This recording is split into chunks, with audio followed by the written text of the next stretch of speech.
Good morning बच्चों। अब इसमें हम भाग 4 पढ़ने जा रहे हैं हाशिया खंड की समझ में।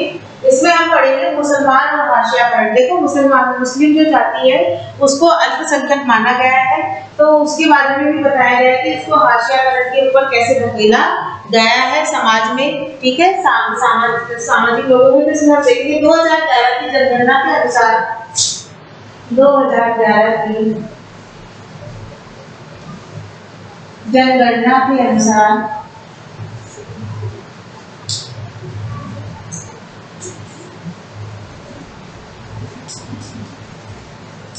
2011 की जनगणना के अनुसार भारत की आबादी में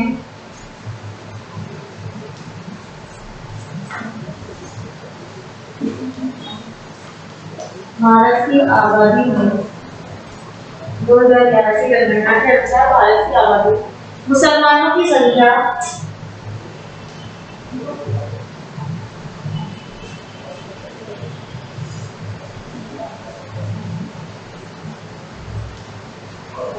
मुसलमानों की संख्या 14.2% है।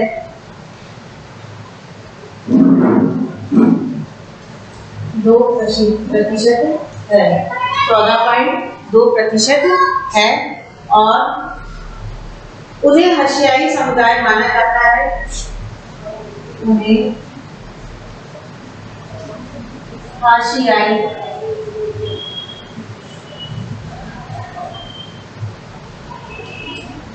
समुदाय माना जाता है।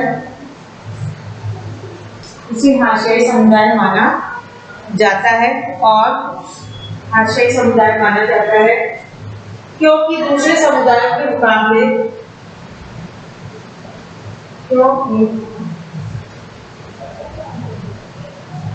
दूसरे समुदायों के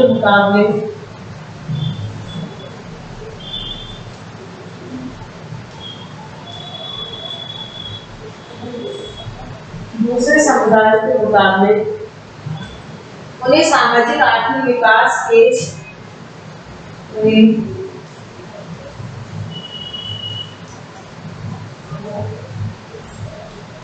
सामाजिक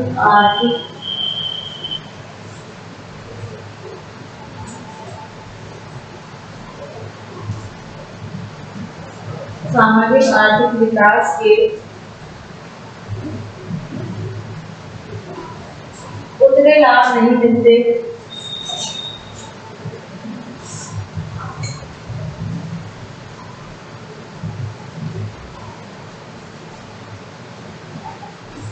उतने लाभ नहीं मिलते हैं, सामाजिक आर्थिक विकास के उतने लाभ नहीं मिलते हैं। विभिन्न स्रोतों से दी गई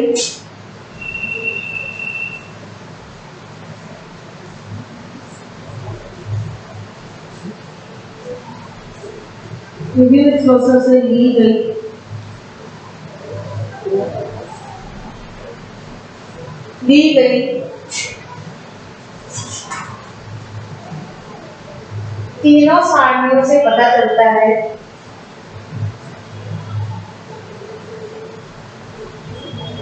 तीनों सारणियों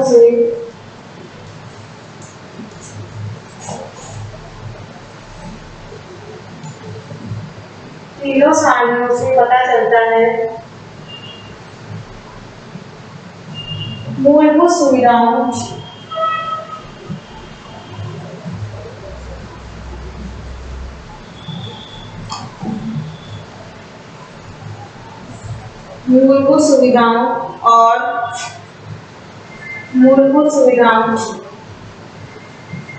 साक्षरता और सरकारी नौकरी के हिसाब से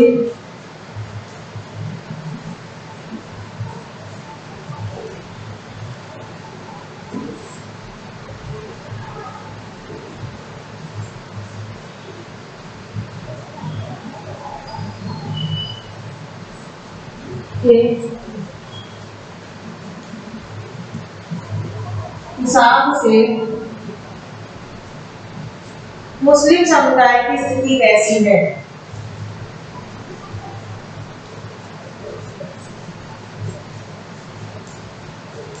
समुदाय की स्थिति कैसी है? तो देखो बच्चों, 2011 की जनगणना के अनुसार भारत की आबादी में मुसलमानों की संख्या 14.2% है। उन्हें एशियाई समुदाय माना जाता है क्योंकि दूसरे समुदाय के मुकाबले में सामाजिक आर्थिक विकास के उतने लाभ नहीं मिलते।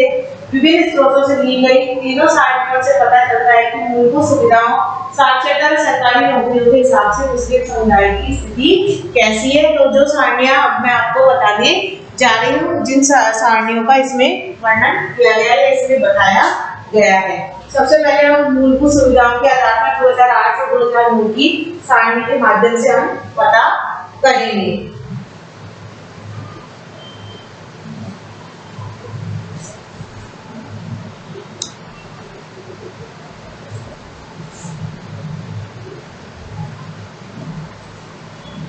हाँ तो बच्चों देखिए, मूलभूत सुविधा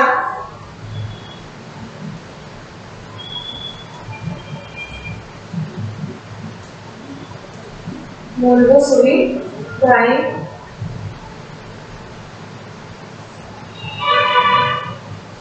ठीक है, मूलभूत सुविधाएं हैं। अब इसमें आप देखेंगे धार्मिक समुदाय, हम ये सारणी बता रहे हैं आपको 2008 और 2009 की, उस समय की गणना के अनुसार 2008 और 2009 की गणना के अनुसार, ठीक है।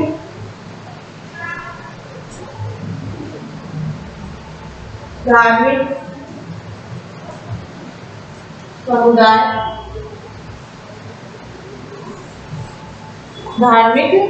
समुदाय, धार्मिक समुदाय में हम देखेंगे हिंदू, मुस्लिम, ईसाई, सिख, हिंदुओं को रखा है हमने, ठीक है। दूसरे नंबर पे आते हैं मुस्लिम, तीसरे नंबर पे ईसाई और फिर सिख। इस सारणी के माध्यम से आपको समझाया गया है। पक्का घर किसके पास है, बिजली किसके पास है, पक्का घर, ठीक है, बिजली,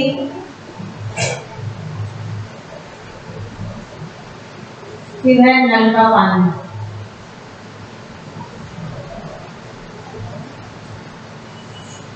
तीन चीजें और 1, 2, 3 और 4। अब हम देखेंगे हिंदुओं के पास कितने प्रतिशत लोगों के पास पक्का घर है, तो 65.4% लोगों के पास में क्या है, पक्का घर है। जो हिंदू है उनके पास 65.4% लोगों के पास क्या है, पक्का घर है। 63.88% मुस्लिमों के पास है, मुस्लिमों के पास है।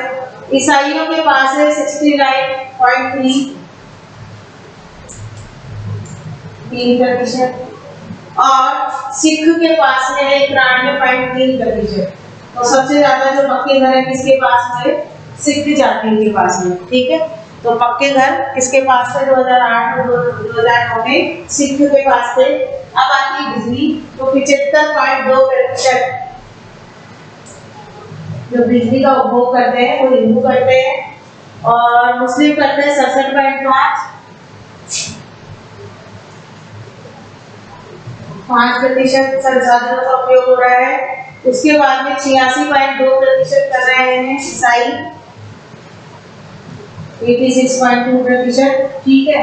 और जब इनके पास पक्के घर ज्यादा है तो बिजली का उपभोग भी इतना ज्यादा होगा, तो 96.0%, ठीक है।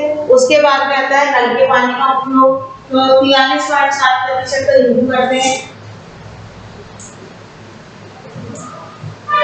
35.2% और 35.8% करते हैं मुस्लिम,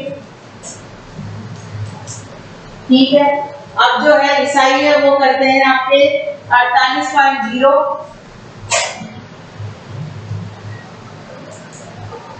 और सिख करते हैं 49.3%। तो जब हम इन संसाधनों के बारे में देखते हैं कि कौन ज्यादा उपयोग करता है, तो सबसे कम हमें कौन नजर आते हैं, मुस्लिम्स, ठीक है, इसलिए इनको क्या किया गया है, संसाधनों के आधार पर भी और जनसंख्या के आधार पर भी और अन्य चीजों के आधार पर जो पिछड़े हुए हैं, तो सबसे जो मूलभूत सुविधाएं किसको कम प्राप्त हो रही है, मुस्लिम्स को प्राप्त हो रही है। अब दूसरी जो सारणी हम देखेंगे वो है विभिन्न धर्मों की साक्षरता दर है, विभिन्न धर्मों की साक्षरता दर के आधार पर। तो देखा बच्चों आपने 2008 और 2009 की जनगणना जो की गई थी, उसमें बताया गया है कि किसके पास कौन सी मूलभूत सुविधाएं मौजूद ज्यादा है। दूसरा आता है विभिन्न धर्मों में साक्षरता दर, विभिन्न धर्मों में साक्षरता दर 2011 की जनगणना के अनुसार, 2011 की जनगणना के अनुसार लिखी थी। तो देखिए प्रतिशत में कुल 74 हिंदू,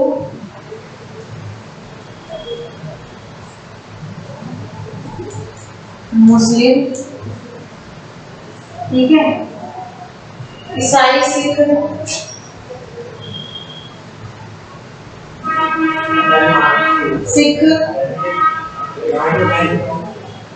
बौद्ध, जैन,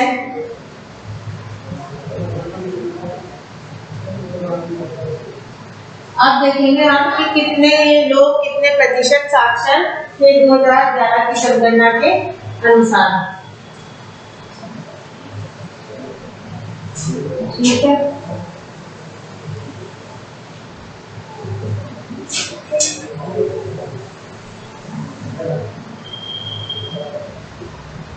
तो हम देखेंगे इसमें 63% हिंदू साक्षर है, 57% मुस्लिम साक्षर है, ठीक है, और 74% ईसाई, 67% सिख, 73% बौद्ध और 86% जैन। तो सबसे ज्यादा जो जैनी है वो क्या हुए, साक्षर हुए। तो आपने देखा हिंदू 63% है, मुस्लिम 57% है, तो यहाँ भी इनका क्या है, साक्षरता दर हमारी प्रतिशत में, ईसाई 74 है, सिख 67 है, बौद्ध 71% और जैन जो है वो 86% साक्षर है। किसकी जनगणना के अनुसार पता चला हमें, 2011 की जनगणना के अनुसार। अब हम देखते हैं सरकारी नौकरियों में मुसलमानों का प्रतिशत, उसमें भी हम देखेंगे। इन आधारों पे हम इनको क्या कह रहे हैं, अल्पसंख्यक कह रहे हैं। इन आधारों पे हम इनको अल्पसंख्यक कह रहे हैं।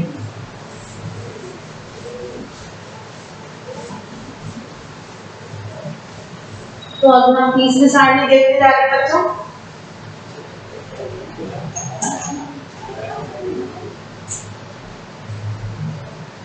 सरकारी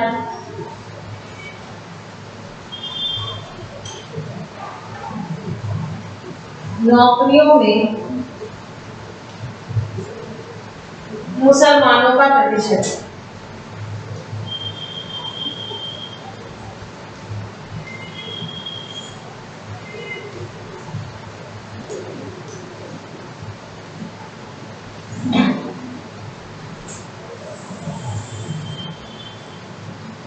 सरकारी नौकरियों में मुसलमानों का प्रतिशत। आबादी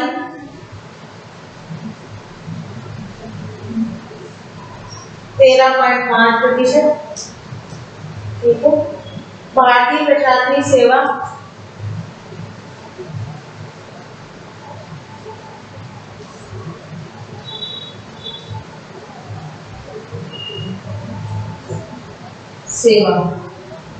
भारतीय प्रशासनिक सेवा IAS,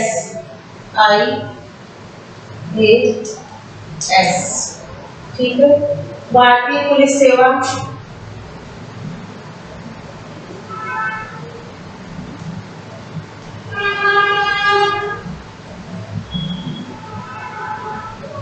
भारतीय पुलिस सेवा IPS,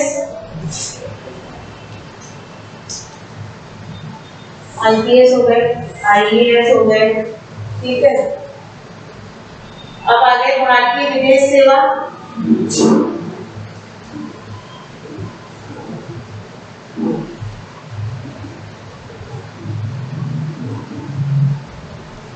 भारतीय विदेश सेवा आ गई। इसमें है IFS,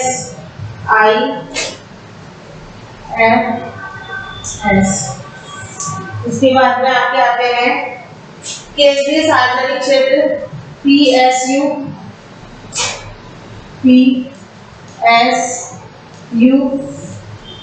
ठीक है।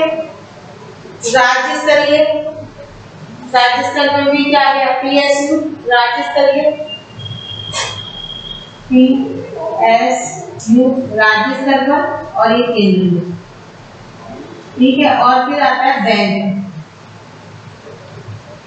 ठीक है। अब हम इसमें देखेंगे इतनी है, इसमें देखो 3 तो क्या है IAS, 4 क्या है IPS मुस्लिम समुदाय में, और 1.8% क्या है IFS है, और 3.3% केंद्र में है।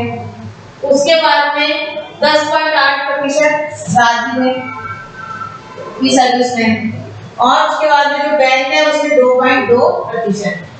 तो देखिए आप इस आधार पर भी हम देखते हैं तो क्या होती है, ये अल्पसंख्यक कहलाते हैं। आबादी कुल इतनी है इसकी, और इतने ही IAS है, 4 IPS है, 1.8% IFS में है, PSU केंद्र में 3.3% है, PSU राज्य में 10.8% है, और बैंक में 2.2% है।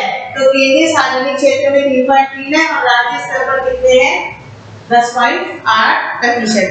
तो इनको इस आधार पे भी क्या माना गया है, अल्पसंख्यक माना गया है। तो हमने तीनों सारणियां देखी, और अब ये इनके आंकड़े बताते हैं कि ये किसमें आते हैं, अल्पसंख्यक में आते हैं।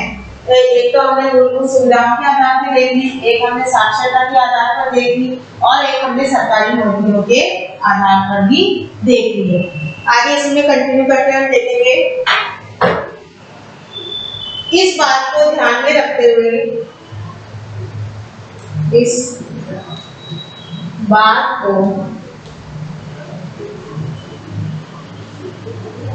ध्यान में रखते हुए कि जो मुस्लिम से मुसलमान विकास के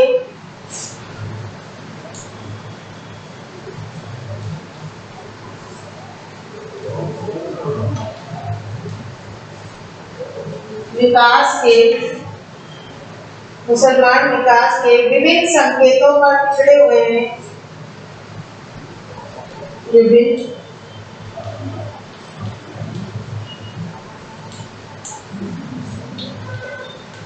संकेतों पर पिछड़े हुए हैं,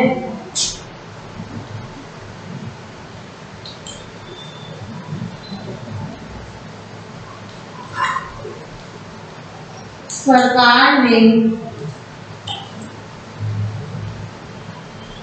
2005 में एक उच्च स्तरीय समिति का गठन किया,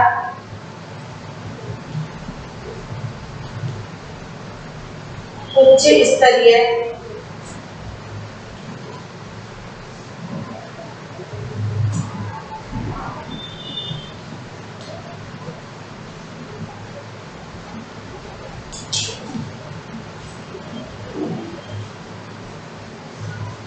उच्च स्तरीय समिति का क्या किया गया, गठन किया गया, और गठन किया गया।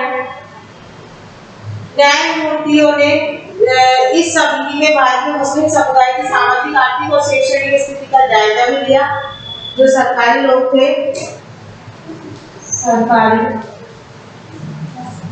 लोगों ने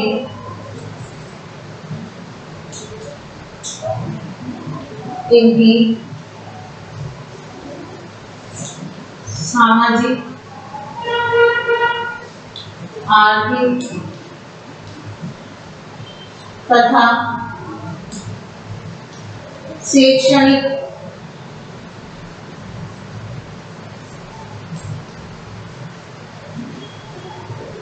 गतिविधियों का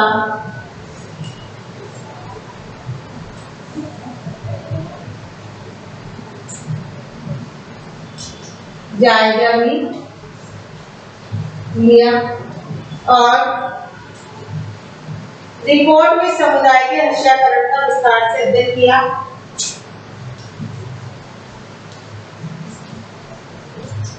इस समुदाय के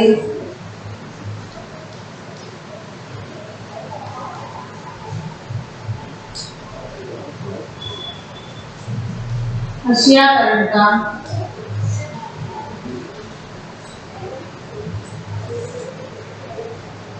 जायजा लिया।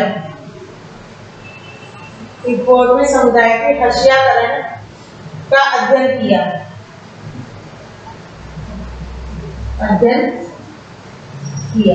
ठीक है।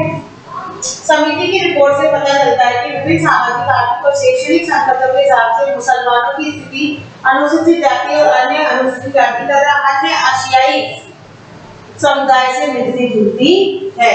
जब ये रिपोर्ट देखी गई, इस रिपोर्ट का जब अध्ययन किया गया तो उसमें ये पाया गया कि जो मुसलमान समुदाय है वो अनुसूचित जाति, अनुसूचित जनजाति तथा अन्य लोग जो हत्याकरण के ऊपर धकेले गए हैं उन सबसे उनका भी आंकड़ा मिलता जुलता है। इसलिए क्या किया गया, मुस्लिम समुदाय को भी क्या कर दिया गया, हत्याकरण पर रख दिया गया है।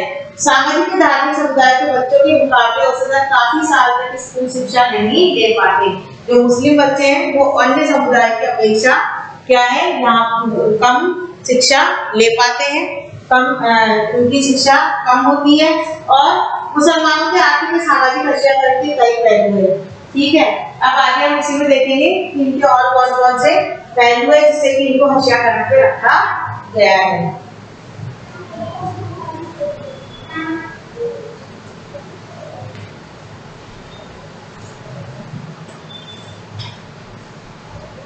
अल्पसंख्यकों की तरह अल्पसंख्यकों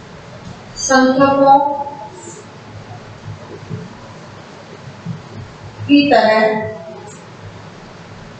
कई रीति रिवाज और व्यवहार मुसलमानों के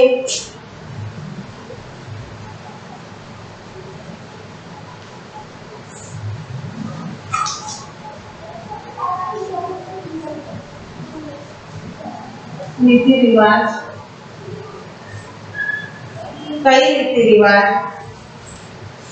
और व्यवहार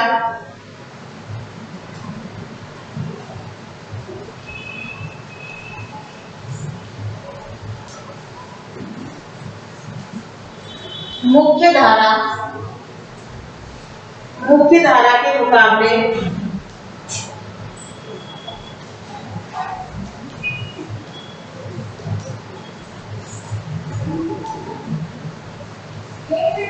काफी अलग है। इनके जो रीति रिवाज है वो क्या है, काफी अलग है और सब नहीं, लेकिन कुछ मुसलमानों में सब नहीं लेकिन कुछ मुसलमानों में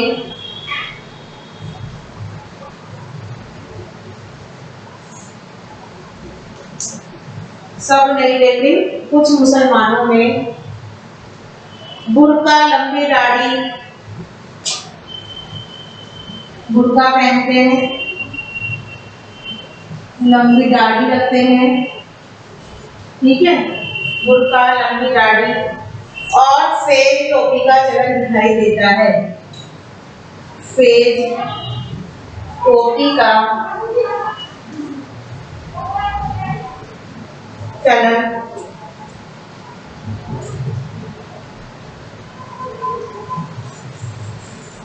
दिखाई देता है। गोल टोपी लगाते हैं ना, फेस टोपी, तो उसका चलन दिखाई देता है और बहुत सारे लोग, सभी मुसलमानों की इन्हीं निशानियों से बहुत सारे लोग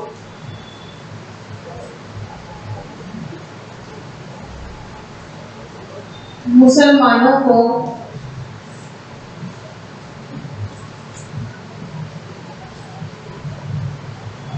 इन्हीं निशानियों से पहचानने की कोशिश करते हैं।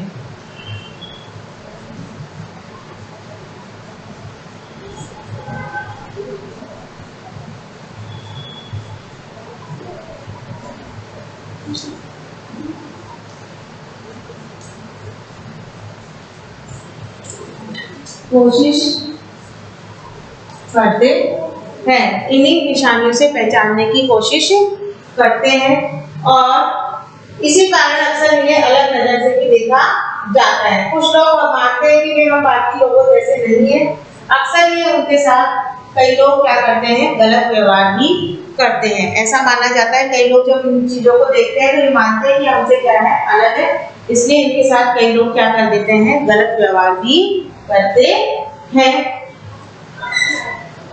अब मुसलमानों के इसी सामाजिक हत्याकरण के कारण मुसलमानों के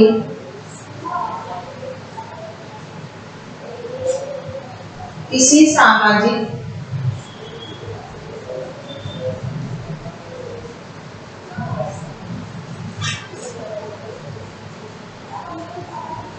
हाशियाकरण के कारण, जो हाशियाकरण है उसके कारण, हाशियाकरण के कारण कुछ स्थितियां है कि पहले इलाकों में पहले से रहते हैं वहां से निकालने लगे हैं, ठीक है। इसी हाशियाकरण के कारण पहले जिन इलाकों में रहते थे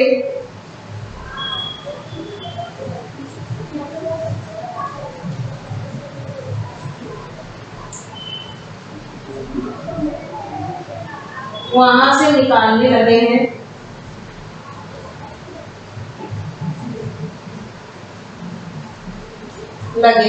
वहां से क्या कर दिया गया है, इनको निकालने लग गए हैं, ठीक है।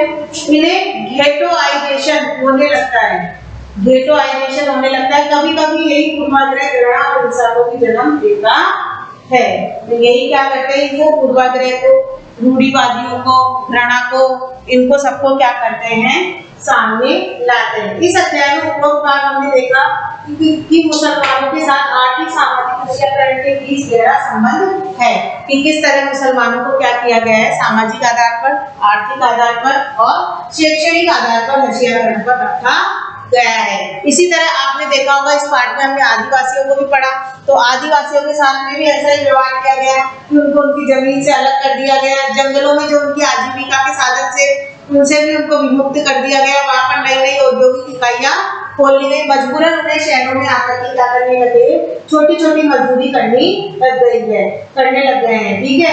इन अधिकार जो उनको अधिकार दिए गए हैं, जिससे निपटने के लिए कई तरह की रणनीतियां, साधन, सुरक्षा की जरूरत है। इसका मतलब है कि संविधान द्वारा परिभाषित अधिकारों को, इन अधिकारों को साकार करने वाले कानूनों और नीतियों की रक्षा से हम सभी की बात जिम्मेदारियों पर आकर के अटकती है कि हमें क्या होना चाहिए, जिम्मेदार होना चाहिए। इसके बिना ना हम विविध रक्षा कर पाएंगे और जो हमारे देश में अनूठी जगह है समानता की, वो भी क्या होती जाएगी, समाप्त होती चली जाएगी। तो हमें क्या करना होगा, इन सबको जो हत्याकरण पे ढकेला गया है, इनको समाज के द्वारा उन सबको क्या करना पड़ेगा, हमें एक लाइन पर लाना पड़ेगा।